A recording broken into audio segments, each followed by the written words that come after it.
Hi guys! Welcome to my vlog, and today is an ordinary day. I mean, walang bazaar, walang events, or walang mga orders na ipaprocess. But ipapakita ko pa din sa inyo kung ano yung activities ko today for the business. Let's go! So, during times like this, ang ginagawa ko is binabalikan ko lang yung aking list of plans for La Estela or for the business, and titingnan ko kung ano yung pwede kong gawin na task na related doon sa mga plans ko. I learned na isulat yung mga plans para guided ako sa mga actions ko.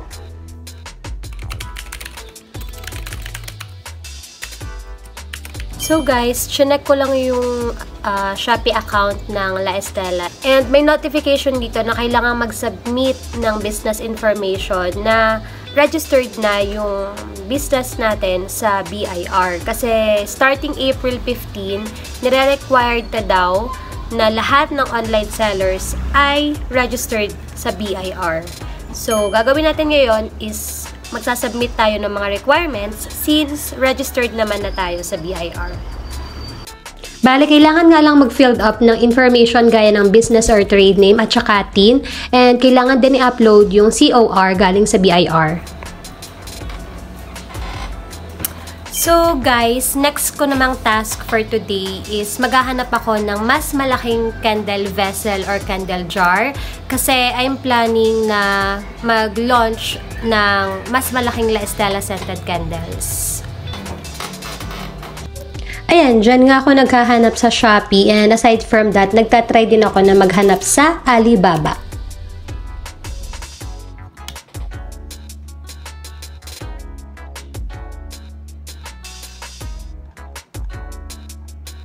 So guys, kapag naghahanap ako ng supplier, ang lagi kong chine-check, una, yung stability ng store, kung kaya ba niyang mag-supply consistently. Pangalawa, yung mga reviews. Yan. May final picture na sa isip ko nung gusto kong kalabasan na maging itsura ng La Estela jar or La Estela bigger size na candles. Kaso, wala akong mahanap na jar na mag-fit dun sa nasa isip ko. So, and ang next ko naman gagawin ngayon is tatapusin ko na yung wallpaper dito sa aking candle working area. So, kung makikita nyo, hindi pa siya okay lahat, or hindi ko pa nalalagyan lahat ng wallpaper. And sakto naman din, dumating na yung order natin na wallpaper. So, lalagay ko na siya ngayon.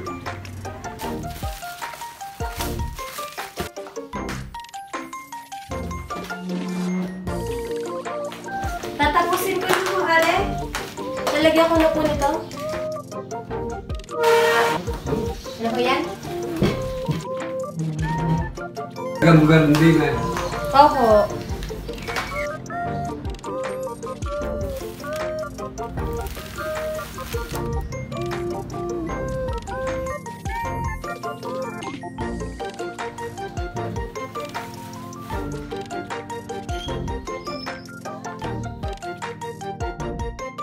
And yun nga, kinulang pa din tayo sa wallpaper, so kailangan ko pa ulit bumili. And guys, comment down below your suggestions naman kung ano pa yung pwede kong gawin para mas gumanda yung candle working area ko. Thank you! And after nga nun ay niyaya ko na yung mga pinsan ko and kapatid na magmerienda kami. And that's it for today's vlog. Don't forget to like, share, subscribe to my YouTube channel, and click the notification bell for you to get updated with my latest videos. Thank you for watching, and see you in my next vlog. Bye!